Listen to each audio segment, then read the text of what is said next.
My name is Malik Abasdab. Welcome to Personality Profile on PM Express. On Personality Profile today, we talk to a man who was born in 1935. He was one of 53 men and women birthed by a tall, lanky shopkeeper in the Volta region. This man became a lawyer. In fact, the media call him a legal luminary. Chief Justice Georgina Theodora Wood says his reputation as a redoubtable and fearless advocate for the rule of law, truth and integrity has won him the respect and admiration of his peers, his juniors, and even his harshest critics. Indeed, she is a legal colossus. Those are the words of Chief Justice Georgina Theodora Wood of the man that we are talking about today. He wrote a book. He's put all his experiences in his memoir, a memoir that many describe as nuggets of gold. There's a lady who co-authored this book with him. She is Franca Maria Ando, and I'm going to talk to her. Madam Franca, welcome to PM Express. Thank you. You wrote this book with Uncle Sam. I did.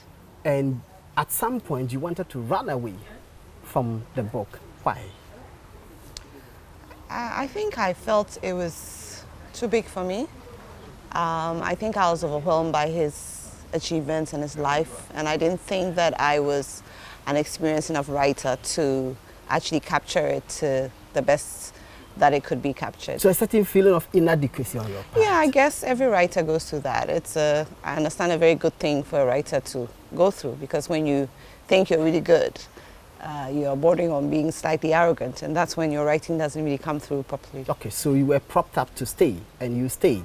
In the end, what was the experience like? It was an amazing experience. I learned a lot from him. I enjoyed talking to him. I enjoyed his company. And even from I would say a spiritual standpoint, he's a very spiritual person. So I was able to share things with him, and he would always give me some really great advice. So I learned a lot from the process, and I enjoyed the process, and I'm very glad to have been a part of it. In one word, what kind of man are we going to hear about today? Amazing. Thank you. Thank you. Franca Maria Ando. She is a co-author of Uncle Sam Okudzeto's book. I'll be sitting down with him. Keep watching.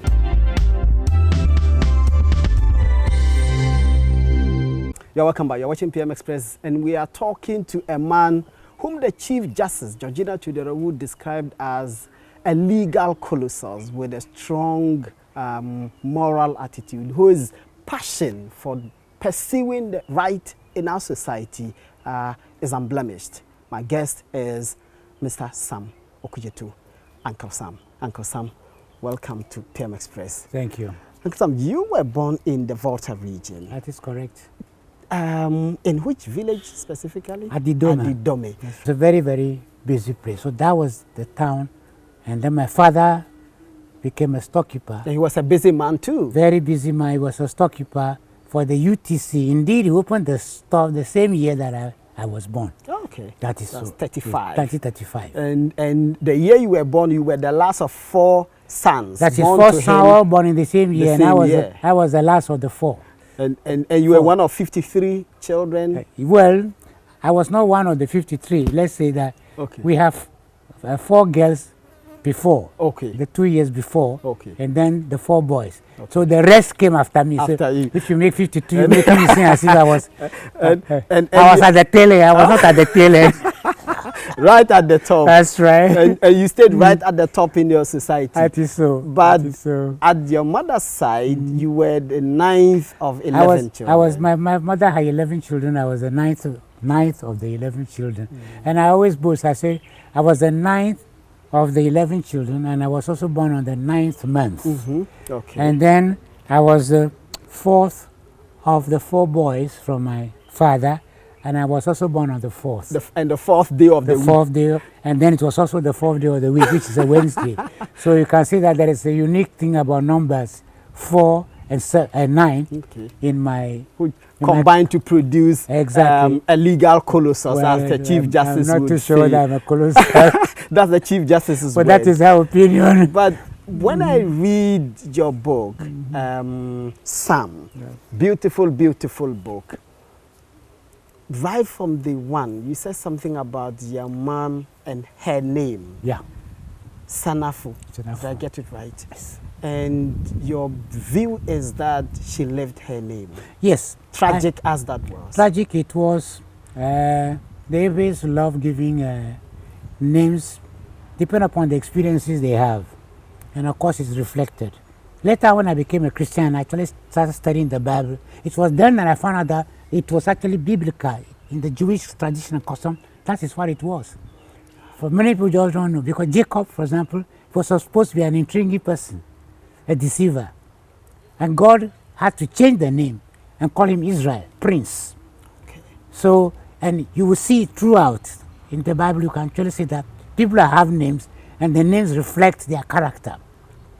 Or the names depict their character, or their character becomes it. So tragic names becomes tragic because you can see the way my mother suffered. You know, 5 kids, all dead. And in the end, only 3 of us survived. And even 4 of us survived.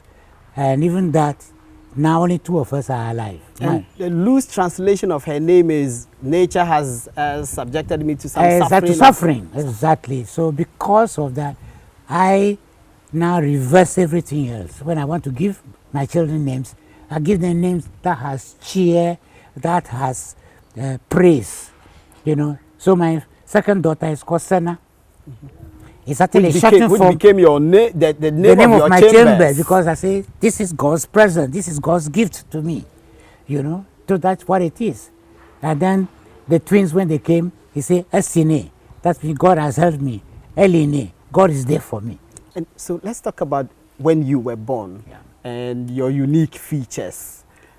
Well, you know, I was told, because one has to be careful now and say that because I couldn't have seen or known, but I was told that when I was born, I was very fair. And then she is... And it's quite obvious. And she exclaimed, Nyangadede Jevu, that's an old lady has brought forth a white boy. Interesting. Ablachiyevu, not just a white person, but from Europe. Okay. So they started calling me governor. Okay. So actually, governor was my name. If you go to Mafikumasi, where I had my first 3 years of schooling, you can see that you will not find my name because the name that I used there was governor. And my father's first name is Agbakbe. And that was the name that I had used. Wow. It was in 45 that I was baptized and given the name Samuel. So when I went to secondary school, it became a teaser. This governor. So I had to virtually decree that nobody should call me governor. So now you are talking about secondary school. Let's talk about school. How your schooling started. Well, I started in Mafikumasi until I was in class 3 at that time. I don't know the equivalent in your new educational system now. Class 3, and then you go to standard 1. So I came to Adedome from standard 1. Okay. Then standard 1, standard 2. When we were in standard 3, that was 1948, when the riots came. And because of the riots, our shop was also looted. My father's shop was also looted. So we moved to my father's mother's town, which is called Atoko. Yeah. So it was there that we went to Vuti for the standard 3. Now, standard 3 at that time, you have to take a general examination before you can go to standard 4. So we took the general examination. You and your brothers, Ernest, Raymond. That's right. And then the 2 younger ones, that is myself and Ernest, we passed. And the 2 older ones, Raymond and Ube, did not pass. So we went to standard 4. And this time they moved us to Aveime. Okay. In near Bato, because that was the nearest middle school around. Of course, we could have gone to Anglogan, which was just a stone's throw away from us. But my father had family relationship with the proprietor of the school. Yes, right. No, he wasn't proprietor because it was a Methodist school. Oh, okay. Yeah, but he was a teacher. Okay. A teacher at the school. In fact, it was like an assistant headmaster at the school. Okay. So we went and stayed with him for the standard 4. And that is as far as the middle school is concerned, because from standard 4 I went straight to secondary school. Now, I think page 19 or so of the book, when I read, you spoke about education, the quality of education at the time. Because when you left Ghana here and went to England, you found out that you were actually better than people of your age and of your level of education at the time. That is true. Looking at education then and education now, would you say we are better off now or we are worse off? I do not think that we are better off. I think the standard has gone down considerably, because at that time we were encouraged to learn on our own, to read. And I remember that in the secondary school, we were ordering books ourselves from Foyles in England. That time there was something they call COD, cash on delivery. You order, and then when you go to the post office, when the thing has already arrived, and then you go and pay at the post office and get it. So we were ordering books in history, in literature, and we read books. We don't go to school and depend upon taking notes. And I have often told people that I never go to class or go and learn a subject which I have not already studied. That when I go to the classroom, I must have read what the teacher was going to teach before going to the class. So I'm easily able to follow what is going on. And then sometimes it gets me into trouble, because there are times where I think the teacher is wrong. And then, of course, in that useful exuberance, sometimes you made a mistake. Because you want to prove that he's wrong. I say, no, shouldn't that be so and so? And some of them get really offended until you are saucy. But I'm just want to emphasize that there was so much desire to learn. Because I can tell you at that time, many people, there were few secondary schools in this country. But you'd be surprised that a lot of people who did not have the money, the resources to attend secondary school, or even the chance to attend secondary school, educated themselves. Because at that time we have what they call Wolseley Hall courses, where people who have less than a 7 will enroll in Wolseley Hall and eventually get matriculation and enter university. And we tried non-formal, but it didn't work. What I was saying, I'm saying is that when they say formal and non-formal, it depends upon the kind of motivation that you create in the people who want to be educated. A lot of them, Nkrumah's ministers, they never attended secondary school. But many of them actually educated themselves. And when you see their English, and you see their outlook, and you were told that they were not graduate, you wouldn't have believed it. They made the effort. They made the effort. So that makes the difference. Let's talk about secondary school life. And I read about this boy who tried to bully you, and you were rescued by a young man you later found out was your sister's boyfriend. Tell us about that. Well, that was very interesting, because when Ernest and I went to Zion College, the Zion College, they love bullying.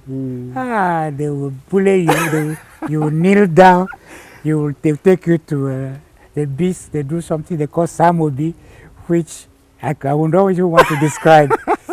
And so here we are. As soon as we arrived, he seems to have known that we were coming. Okay. And so when the people come around to try and bully us, he came to our rescue. And it was later on, because it was an Asante man, actually from New Joburg. Okay. Yeah. So he came to our rescue. And then it was later on that I realized, I was wondering, I said, but who is he? Why should he come and take care of us, treat us as if we are his small brothers. It was later on I realized that it was he has some interest in the family. That was why he positioned himself to rescue us. That is not an episode I could ever forget. But life in secondary school, what was it like? It was exciting. It was really exciting. Zion College at that time was so well organized by Reverend Dr. Fiawu that, in fact, it was called New Africa University College. Okay. NAFRICO, for short. And they teach you as if you're in university. Wow. Yes. It was a secondary school. Secondary school. They teach you so many subjects which have nothing at all to do with your new curriculum you're talking about. For example, I'll tell you, I learned about the 11 living religions of the world. Wow. And so when I tell people now, they say, oh, it's Islam. I say, okay, La ilaha ilaha Muhammad Rasulu ilah. The people say, how did you know? I say, I learned that from one in secondary school. Wow. Those days. I learned about Zoroastrianism. I learned about Shinto. I learned about Buddhism. I learned about Taoism. So I learned about all the living 11 religions of the world. And then there was even this definition about belief in religion itself. I said, mankind as a whole is universally religious. Even in the ancient sacred temples, religious experiences and traces are available. I've learned and I can still remember. And you can still remember. You learned it by rote. Exactly. But you learned it by rote, but what helps is that when you meet people then of other religions, you don't have any fear. No, even, let's say, you looking down. Exactly. You just realize that human beings always look up to something higher than themselves. Wherever they are. Wherever they are. Of course, later on, of course, I realized how unique Christianity is. Yes. Although religion, the religious subject was what I took also for my school certificate. Okay. But, for example, we learn in the mornings at the assembly, we will start with what they call moral instructions. And then we learn about etiquette. And I always teach my children, I say, the teaspoon is for stirring and tasting only. That it is not for drinking tea. It is for stirring and tasting only. That was drummed home to me at that stage. They teach me about the fork in the left, the knife on your right. They teach me about soup, that you drink the soup this way, not that way. And you will see then that when I went to England, you can see the level of the superior level in which I was in. That when people go there, they don't know how to do the customs and the tradition. The rest, me, I was already conversant. You had learned it. Exactly. And in secondary school, you met this friend of yours. You call him a rascal. And that was Shine. Shine was the best rascal I ever knew. He loved to dance. Yes. In fact, he taught all of us how to dance. Ballroom dancing. Proper ballroom dancing. How to do the waltz, the quick step, the tango, the foxtrot, the ballet glide. Interesting. Mambo jumbo. So now you can see being transposed now to Europe. And then you go there, there's music on, and you go and take the girl, and she's shocked to find you, a black student, knowing the step much better than she does. And these skills came handy. Very handy. Very handy. So I tell people, they say, oh, I met you in Achimota. I say, I was not there in Achimota, so don't, you assumed everybody who has some level in life must have gone to Achimota. I said, no, I went to a village secondary school, Science College. But I'm very proud. I'm very proud of it because what they taught me, that you were not taught. So now you moved, you got shipped to England, but there was a drama surrounding that going to England itself, because you had gone to go and work at the electricity department. That's right. And then you threatened your boss with going to Dahomey. Actually, yeah, it was a very interesting episode. When I went there, what I heard the man was dabbling in all manner of things. And those are not things that come my way. I don't tolerate them. And so there was this bullying that goes on all the time. So it was getting to Easter, so I decided to play a psychological game. So I said, these holidays, I'm going to Dahomey. And when I come back, anybody threatens me here, you will see. And it worked. It worked? It worked. So I tell people, that's why when people are threatening me with juju and the rest, I laugh. I say, my friend, juju is psychology. If you believe in it, to work against you. If you don't believe, it won't work. And me, I don't believe. So you can go and make all the juju you like. it will have no effect upon me. And whilst working at the electricity department, which we will call ECG today, ECG, right? that's right. You were asked to do overtime. Yeah. That was an interesting episode also. What happened was that we were responsible for billing. They sent a deputy accountant who came and said, they say you should do overtime. And I said, we are civil servants. We don't do overtime. There's nothing like that in there. No, it doesn't exist. So he said, okay, you write it down. So I took the paper and I wrote down, I said, not interested. And just signed it. So when the thing went up, somebody came and reported to me. They said, the chief accountant is furious. I said, what is he furious about? They said, you wrote and said you are not interested. I said, of course. I told him I was something. He said I should write it, so I wrote it. But I knew that nobody actually even came for an inspection. Because I do my billing perfectly, I make sure. So he called me. And then he said, Okudzeto, you wrote this? I said, yes. Then he said, I'm going to sack you. So I looked straight at his face and I said, you can't sack me. Because I was a gazetted civil servant. Only the head of the civil service can sack me. You can't sack me. Okay, you go, you hear from me. Of course, I knew I won't hear from him because I knew he has no... Because you were convinced that there were no rules and that I know what the rules were. But there are glimpses of the law in you right from that time. Yes, I think I had that trait of always making sure that I do the right thing. And I don't like to be bullied to do what I know is not right or just. I think that has always been part of the psychic in me. And I exhibited it rather, maybe too early, if you like to put it that way. And sometimes you have consequences that flow. Because of that, when eventually I applied to study abroad, I wrote to in fact, when I was just making inquiry, I was asked to go to the scholarship secretariat. So I went there, and they gave me some forms to fill, and wrote a letter. So I wrote a letter. So eventually, I remember one day, the same chief accountant called me and said, you wrote to the scholarship secretary without passing it through me, the head of the department. So I said, I was not asking for scholarship.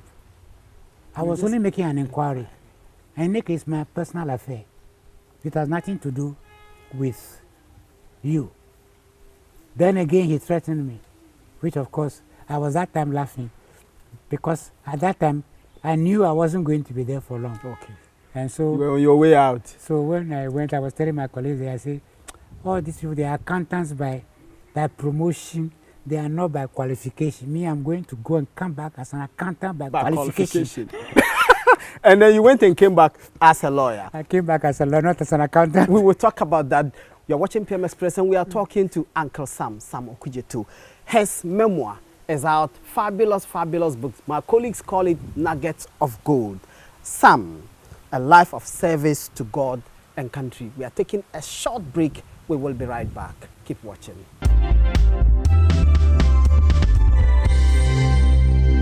You're welcome back. You're watching PM Express, and our guest today is Uncle Sam, Mr. Sam Okudzeto. The media like to call him legal luminary. Uncle Sam, so you went to the UK and you were going to study accounting because you didn't want to become an accountant by promotion. You wanted to become an accountant by qualification. So you went to study accounting. How did you come back a lawyer?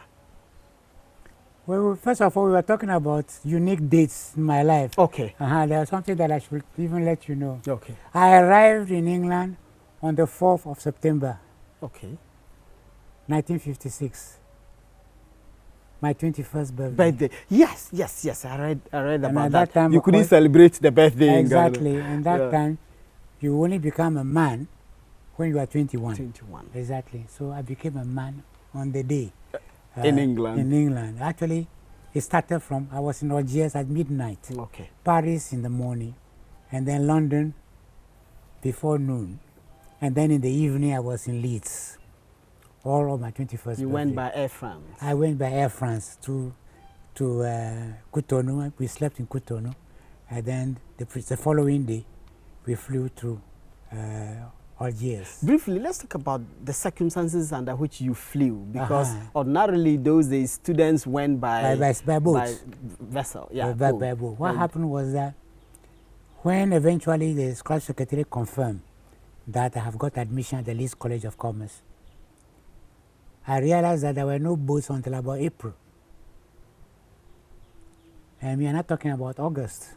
You're supposed to be in school in August. So, no, I was supposed to be in school in September. September. Yeah, at the beginning of September. 56. That's right, 56. So the question was, what do I do? And I had a cousin called Kugbe. And this same cousin, Kugbe, was the same one who directed me to the scholarship secretary in the first place. And then when it even came to the question of the passport, it was he alone, he again, who directed me to the police service. And there was a relative there who actually helped with the passport. Because the police used to issue passport. They were the one who issued the passport. So they issued the passport for me. So he again was the one instrumental in getting these things done. So when I told him, he said, okay, he will check. Then he came back and said, oh, he had, all the airlines were fully booked. But Air France had someone who was due to travel on the 2nd. If the person did not travel, then they can offer his place to me. What a slim provided opportunity. I am able to pay. Because, you know, the air fare was much, much higher than going by boat. Yeah. So I discussed with my father, and he was willing. And as luck, you may call it, but now I have learned that there's no such thing as luck. That this is the grace of God that makes it. That by God's grace, the man declined to travel. So his seat was offered to me on the plane. Wow. And the question was, I did not know if I had not had that opportunity, because I would have been in trouble with my boss at electricity department who has taken a consultation against me. So this is how I got there. So I went, and then the British Council was very nice. They met me at the train station. They took me to what we call digs. That time we students, we live in a family home, which we call digs. There were other students also there. And so the following day, took me to the school, the Leeds College of Commerce. So I started the course in accountancy, going to class with my colleagues. Some of them were Ghanaians. And towards December, the principal called me and he says, they don't have any record to show that I have registered with an accountancy body. Because I was doing accountancy, I should have registered with the two accountancy bodies. Oh. The Chartered Institute of Accountants or the Corporation of Certified Accountants. And I said, well, nobody advised me. Okay. Because when I was working at the accounts department, electricity, then I should have registered.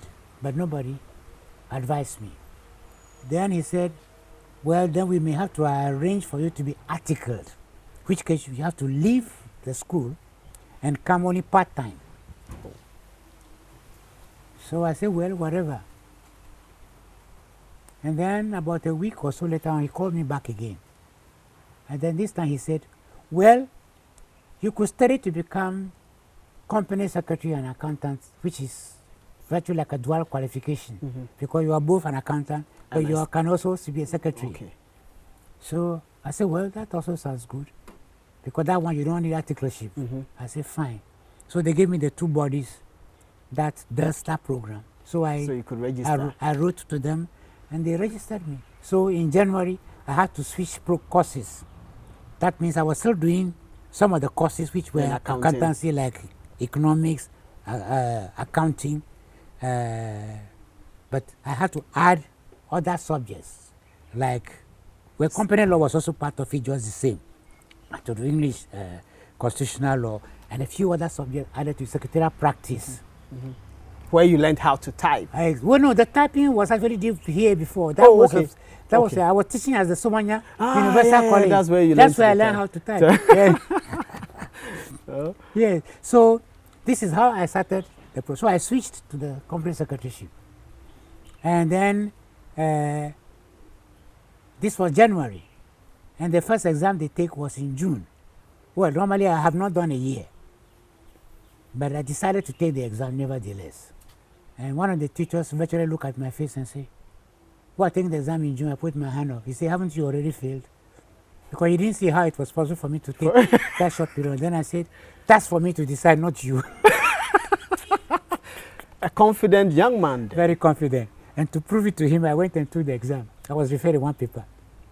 And they couldn't believe that was possible.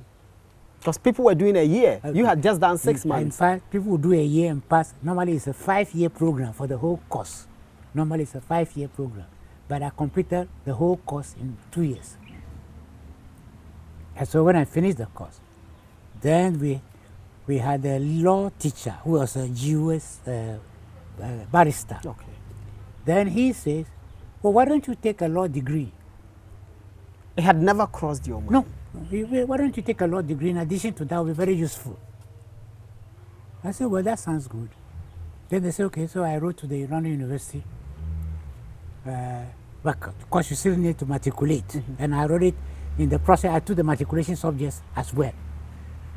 Yeah. In fact, one time I took 13 papers for the summer examination. 13 papers. 13 I thought that at the same time. I thought it was madness of the first caliber, but I did it. Because you were determined. I was determined. My mind was, I said, that is what I came for. So that was how, so I registered in London University for the LLB. And actually, the September that followed, I actually took the intermediate LLB. And again was referred in the paper in less than a year of study. So I moved from Leeds to London. And then you were just going on. That was what I was there for. I was there to achieve something. And the determination was just there to achieve. So you don't look at obstacles. So you ended up spending 7 years in Europe, in England. that is right. Then you came back to Ghana. That's right. Let's talk about coming back to Ghana. Okay. What happened at the Tema port? Oh, that was something else. Because it was not something I had anticipated. Okay. All I knew was that we were coming home. This time I was coming by sea. For the first time I'm coming by sea. And we were coming, we were having the glimpse of Tema, because Tema was not there when you were the leaving. time I was leaving. You know, there's a brand new port or a brand new town. So we went, we arrived, and I had to be trying to remember faces, you know, of my siblings and my family members. It had been long. And they met me with drumming and so on, and took me to Adidome. And the family was excited. Now they have a lawyer. They have produced That a must lawyer. have felt good. They have produced a lawyer. So that was something else. That was really exciting. But it was good to be back home. And you borrowed bicycle to go and see my mother, yeah, because that time we are not lucky to have cars all around. So I borrowed a bicycle to go and see my mother, who was almost about 12 kilometers back in Mafikumasi. And then you came to Accra. Yeah. Then the legal practice started. Exactly. Again is grace, because one of my best friends who were students was called Fred Segbefia. And he was on Kokoma Kedimbo scholarship. And he was married to a lady from Barbados called Francina. And this is Honorable Segbefia, the former minister. The current his father, Alex Segbefia. Father, Okay, mother. Okay. So interesting. he and I were more than brothers. But then the Ghanaians mistakenly believed that I was rather a brother to the wife, because we look so much alike. Okay. That many Ghanaians actually thought I was a West Indian. They didn't know you were Ghanaian. You were West Indian, rather. Because sometimes I can actually pretend and sit down and they are conversing. I heard everything I say, but I will keep a straight face. So he came a year before me. Okay. And then he was working with Lord Chambers under Professor Alex Kuma. Yeah. So he met me. So he took me home. So I actually lived with him for 6 months before I got my own accommodation. So you can see what I owe to Segbefia family. Yes, he was very close, very close to me. Okay, how did you get involved in politics? That's another cup of kettle, because what happened was that I did not like politics. I didn't like politicians. Why? I just felt a distrust for them when I saw certain manipulations and maneuvers and behaviors and conduct. I thought that they were just not honest, not open. So I kept, that was the reason why when I was a student and they had this National Association of Socialist Students in London, and they wanted me to join as a prelude. If I do that, they'll give me a scholarship. I refused. On principle? Just on principle. I said, if I deserve scholarship, they should give it to me. And the question, of course, is that I say, what I had achieved, most of them hadn't done that. So I didn't say why they should have and I don't have, because we are all from Ghana. So, that's a past story. But what happened was that in 1968, when the draft constitution, which is called Akufo-Addo draft constitution, was published, there was a discussion throughout the country on the draft before the Constituent Assembly was set up. Okay. So in setting up the Constituent Assembly, there were supposed to be elections. And one of the groups that was supposed to nominate a candidate for the Constituent Assembly was the Ghana National Youth Council. Okay. So they needed to have a youth representative in the Constituent Assembly. And this friend of mine, actually, is originally from Benin. He's called Victor Akwadonvo. His children are around now. And he was very close to me. In fact, I got close to him through my boss, Alex Kuma, because his wife is an Indian. Okay. And my boss, Alex Kuma's wife, is also an Indian. Yes, an Indian doctor. So the Ghanaians who married Indians. Exactly. So they were all very, very close. So we were always together. So he called me to help in the discussion that the youth people were having all over the country, particularly the Catholic Youth Organization. He's strong Catholic, very, very strong Catholic. So I was helping in the seminars and the discussions and so on. So he called me one Friday and said, "Sam, the National Youth Council is having an election to elect their representative to the Constituent Assembly." And he said, the CYO has nominated you to contest the election. The Catholics have nominated you. Me. You were not a Catholic. I am not Catholic. I'm not a Catholic. I'm a Presbyterian. Okay. They nominated me, which means that they were not looking at religion. They were just looking at competence and capability. And they thought that I was the right person to represent the youth in Ghana. So he said the election was on the following day, which was Saturday.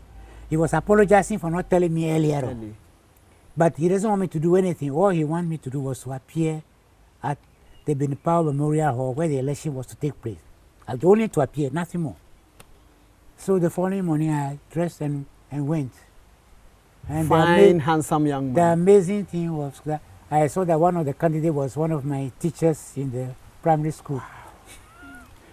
And I was elected to represent all the youth of Ghana. Above him? In the Constituent Assembly. So I was in the Constituent Assembly, and there I saw all the big men that I used to hear about when I was a kid in school. Victor Wusu, Dr. Abrefa Busia, Susan Oforiata, now Susan J. Kraft Johnson, for the first guy, one of the first Ghanaian medical doctors. Wow. All of them were in the Constituent Assembly. So there I was. And then when the debate started, it was then that I realized that it had nothing to do with age. The knowledge becomes a very important factor. True. And then there was a lobbying for setting up a political party at the time. And so Dr. Busia was also organizing his Progress Party. K. Bedema was not in the assembly, but then he was also organizing. So my two friends that I met in the Constituent Assembly, Dr. Obeda Samoa and Dr. K.G. Agama, they said we should go and see Bedema. So we went and got involved in the politics in the organization. And then you became MP for North Town. I became an MP for North Town. That is how I got into politics. Now, after the coup, And I've listened to Dr. Obeda Samoa say he was invited. You decided not to. You stayed out because you just loathe Military. military. Yeah, absolutely. Why? Well, I resent, maybe I'm a Democrat at heart. Okay. And so military intervention was not something that I enamored. And so I just decided that I don't want anything to do with any military regime in any shape or form. And there was no way I'm going to serve with dictators at all. And that landed you in trouble with them. Of course. Well, that one is natural because they like everybody to tone their way. So eventually, Champon actually locked me up because I was part of the movement. Actually, I was with Obed. You're talking about Ignatius Kutua Champon. That's right, the movement for freedom and justice in 78. He collected us and locked us up. Tell us on the day you were locked up, what happened? What happened was that it was Wednesday, but before that, on Monday, I was traveling to Australia because that time I became the first Ghanaian to become a Rotary district governor. Okay. Just again to fulfill my mother's prophecy. Yeah, of governor. Of governor. Absolutely. There I was elected as the first Ghanaian to become a Rotary district governor. So I was invited by my colleagues in Australia. So I was going that morning. In fact, it was Lawyer Willie Fuga who actually came and took me. So when we were going, I just told him, I said, Willie, I just have a strong feeling that if I'm in the country, a champion will attempt to lock me up. It was just a strong feeling. And then he left me at the airport. I checked in. I was sitting down in the departure lounge. Then somebody just came to me and said, can I have a look at your passport? I thought it was for immigration, so I gave him You the handed passport. it to him. Then he whispered into my ears, we are asked not to allow you to travel. So I just turned back and looked at him. And I said, who dare? Then I said, okay, I have another passport. Do you want that one also? He says, no, I don't have instruction. Because at that time, actually, I had two passports. Because I have a service passport. Okay. Because Achampon himself appointed me chairman of the Ghana-Togo Border Demarcation Commission. Wow. Okay. So because of that, they gave me a service passport. So that when we are traveling to Togo and there, I can use that passport. The man said, no, he has no instructions to that effect. To take that one. So I said, okay, my luggage has been checked. He said, don't worry, we are arranging to bring it Wow. from the hole.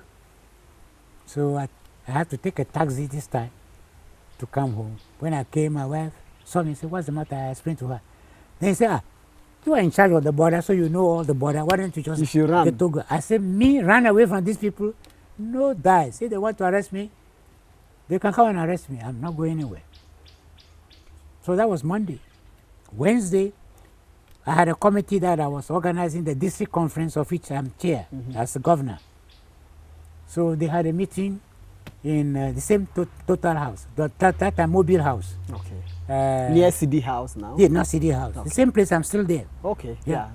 So we had a meeting in Lawyer Jampo's office. So when they finished the meeting, I came down to my office to collect my things to go home. It only then I realized that I had no car because I had sent the car to the workshop in the morning. And you forgot? So I should have told my colleagues to drop me in the house. But I completely forgot. So I came down. Then I decided that I was going to walk all the way to Osu. And then you started walking? So I started walking. Just making sure that no car light shows on me. Because I know that I'll be recognized by everybody and be asking, why are you walking? So I walked. When I got the house was in darkness. So, I see the electricity people, they've cut my light again. I remember at one time they cut the light and I threatened them that I had paid my bill, so they have no reason to cut your light. But I didn't realize that it was deliberate. My wife had put the light off. So when I entered, the DSP from Osu came. In the name of the Republic, you're under arrest. So I turned back, looked at him, and I asked him, I said, where's your warrant? Being the lawyer that you are. He says, I have no warrant. Then I said, but why is the place surrounded by so many armed policemen? He said, you are an important person, we are afraid of anything happening. That's the reason why the place was surrounded by me. So he took me to the Usu police station. They cleared a cell, and he told the officer in charge that they were only asked to detain me. They don't understand. I'm not a criminal. I'm not a convict. I'm not arrested under any offense. So they should just... You are not arrested under any offense. They should just arrest you. So they put me in the room. So they just cut me and I said, I have a feeling that I'm not the only person. I think I have prophesied before to the professional people that when everything is calm, a champion will pick us up one by one. I said, this is the day. So I sent somebody, I said, go to Makofi and tell him that I'm here. So I wanted to know what the situation is. You said it as if it was some meeting area. So Makofi came and he said, oh, yes, but then I was picked up. William Furata was picked up. Okudzeto was picked up. Professor Drew Bohen was picked up.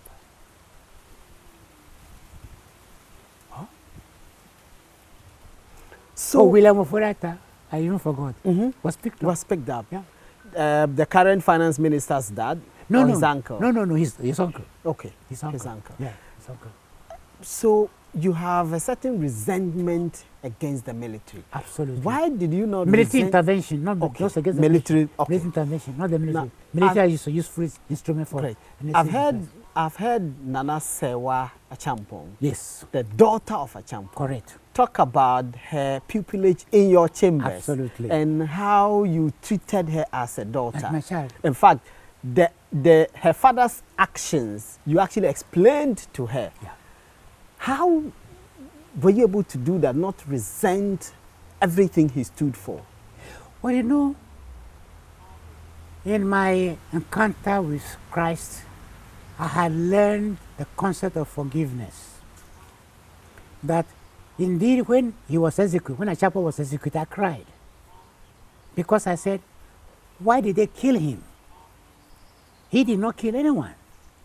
They should have allowed him to be alive so that he can see the change that has come, instead of him being shot.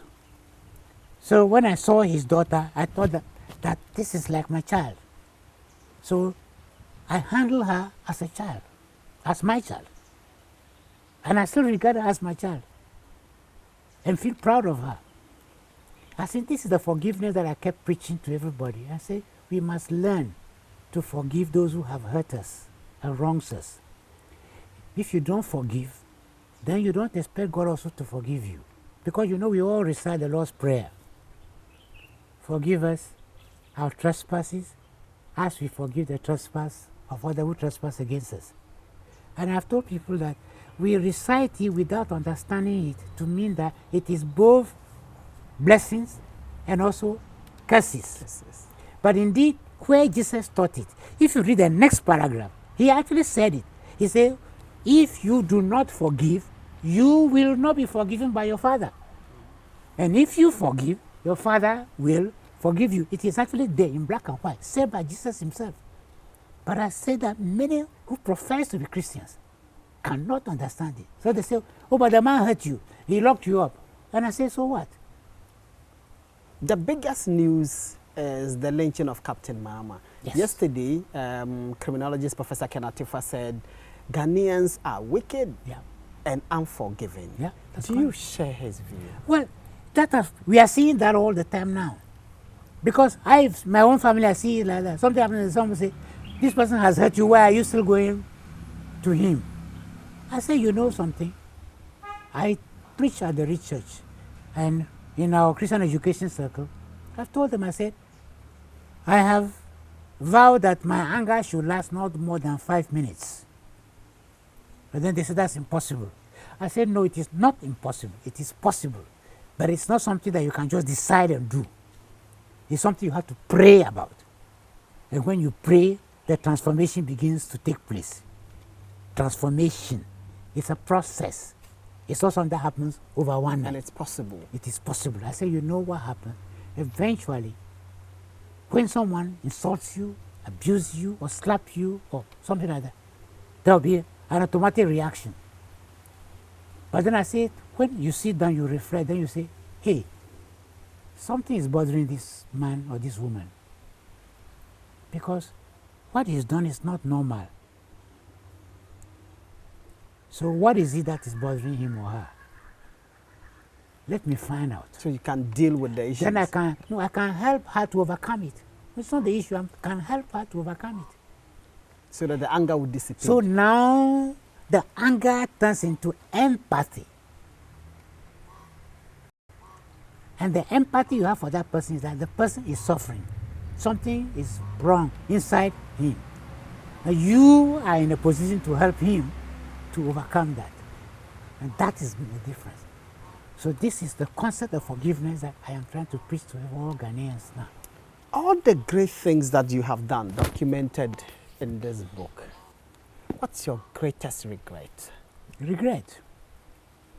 My regret would have been that I would, when in 68 I was in the Cultural Assembly, and 69 I was in Parliament, I had high hopes for this country's progress of democracy.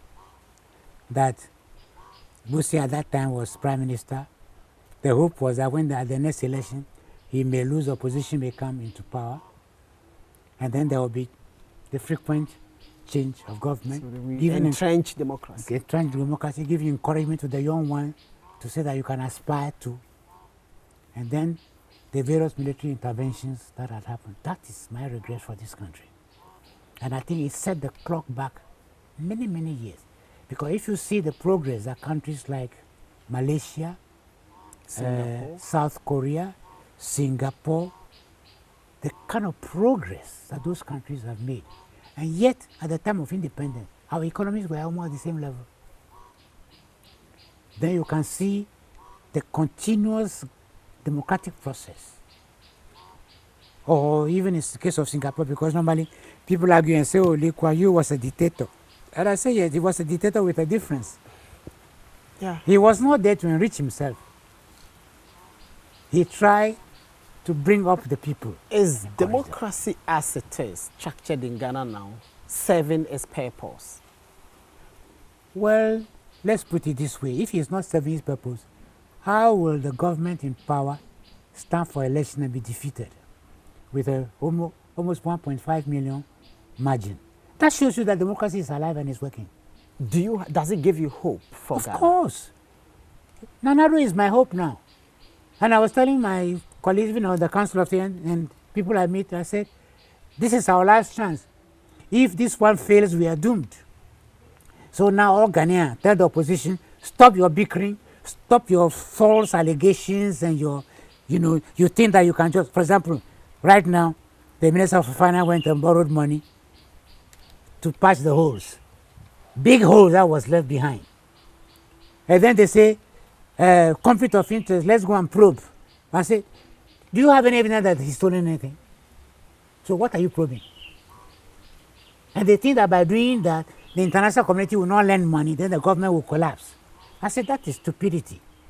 All of us should support whatever government is in office to make sure that it succeeds, because when the economy is good, it's good for all of us. When Kufuor was there, he appointed me to be on the Bank of Ghana board. Yeah.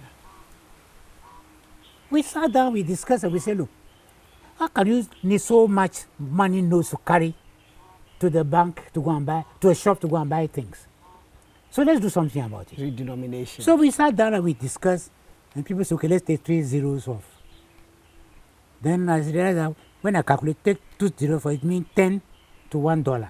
I said, no, psychologically, it's not good. Let's make it 1-1. Let's take 4 zeros off. And my colleagues, we all agreed. Then I told the Deputy Minister for Finance, go and tell your boss that this is our decision. Not his, our decision. I told the governor, go and explain this to the president.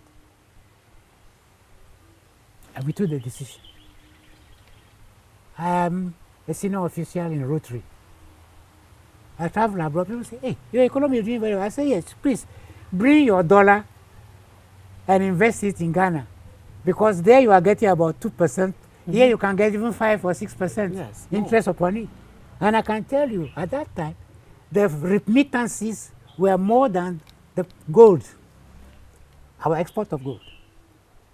The economy was booming. And when I traveled abroad, my neck was high up because everybody is saying that, oh, Ghana, you are doing so well. Look at your economy. Is that not good for Ghana? That we should get to that stage where every Ghanaian will feel proud of the country. Not necessarily the government, but of the country. That's what we You don't particularly think highly of the last 8 years? No, I do not. I do not. I thought that we actually have dragged the country into the lowest web because Kufuor did not have oil money. He discovered oil, and all the infrastructure and the rest were done, but not a drop of oil came when he was in office.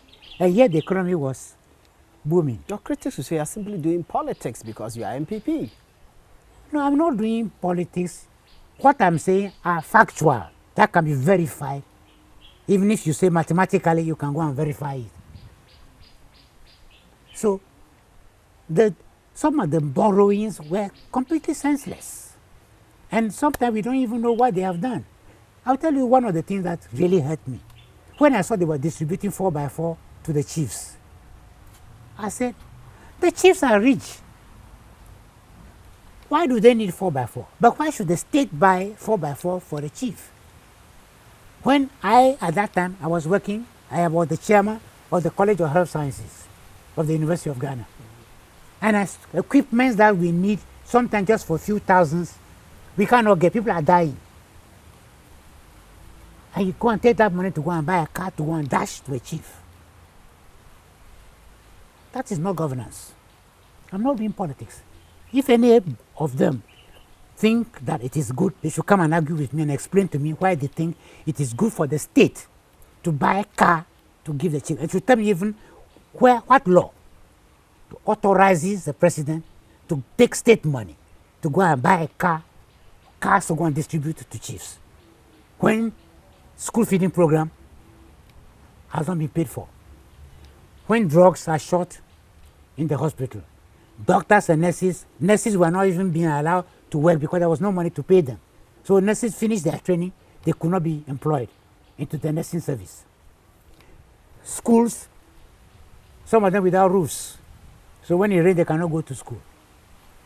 And the children have a right for education. Education is a right for every person. If I did not have the opportunity to go to school, will I be where I am? Absolutely not. Exactly. I'm being told our time is up. This book, I'm sure there are copies at Joy FM. Where else can we get copies? You can get it at Challenge. You can give it at EPP Books. A few of the bookshops are all selling it now. But we also have it online also. Okay, yes. In 15 seconds, you have hope for Ghana. Just yesterday, I told my colleagues that someone asked me, do you still have hope with all this happening? I said, if I don't have hope, then I'm dead. So long as I am alive, I have hope. But I don't want to be like some of my fake friends who think that they can sit down and that God is going to correct everything for them. I said, no, God works in partnership with the human person. I have hope because I think that I am in a position with others to influence the change that this country actually needs and deserves at this time. And change is not just by word, by action. That means we need to educate, inculcate the people, honesty, truthfulness. This corruption should be taken completely off. This self-help where you say thief, then you go and catch the person and kill him or maim him. Those things we need to educate ourselves, begin to appreciate that we can have a peaceful society where we can all live together. That if I have misunderstanding or disagreement with you, we can either talk about it, or if there is a need for us to go to court, we can go to court. For the police to appreciate that they are what we call peace officers. In other countries, that's what they are called. They are not interlopers who cause confusion. No. You have a problem, you go to the police station, they will sort it out. They can even call the other party and say, you are a family member, why are you fighting? Let's go and sit down and discuss the matter. Don't you have an elder in your family? Go and sit down and talk. Isn't there a chief in your community? Go and sit with the chief so that he can resolve your differences. This is why I still have hope. And I hope that changes will come in my lifetime, not when I'm gone. Uncle Sam, it's been an honor. Our guest has been Uncle Sam, his great-great-mama Sam, a life of service to God and country. My name is Malik Abad. God willing, we will bring you another exciting discussion on PM Express. Until then, keep safe.